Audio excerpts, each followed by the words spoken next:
Dans cette vidéo, nous allons nous intéresser au déterminant de a puissance n.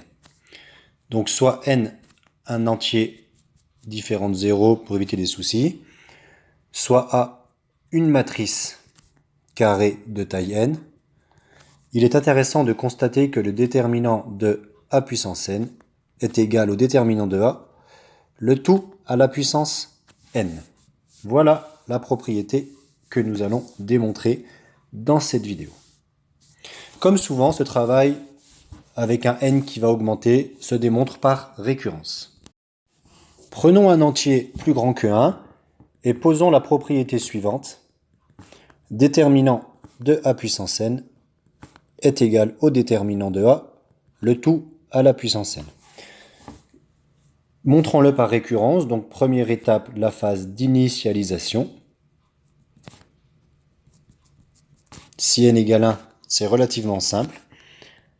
Déterminant de a puissance 1, c'est égal au déterminant de a. C'est évidemment égal à déterminant de a, le tout puissance 1. Donc P de 1 est vrai. Passons maintenant à la phase d'hérédité. Prenons un entier que je vais appeler L, un entier quelconque. Supposons la propriété au rang n, supposons P de n, et montrons que l'on obtient Pn plus 1. Bien évidemment, pour vous embêter, j'ai pris L, donc on ne suppose pas P de n et on ne démontre pas P de n plus 1, mais on suppose que nous avons P de L et nous démontrerons le rang, la propriété au rang L plus 1. Alors c'est relativement simple, c'est une récurrence évidente. Il suffit de constater que le déterminant de a exposant L plus 1, c'est le déterminant de a puissance L fois a.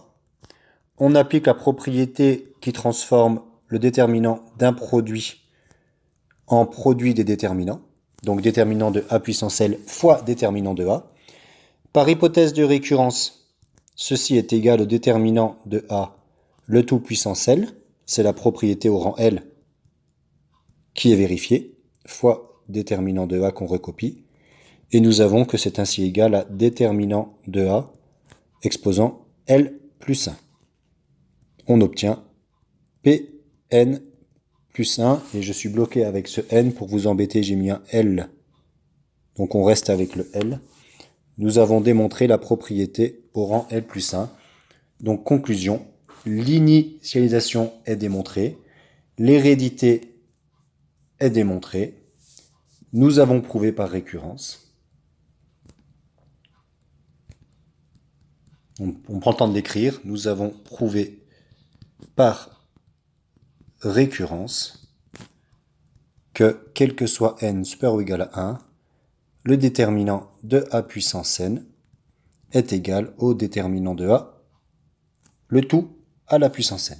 Ce qui clôt la preuve de cette propriété.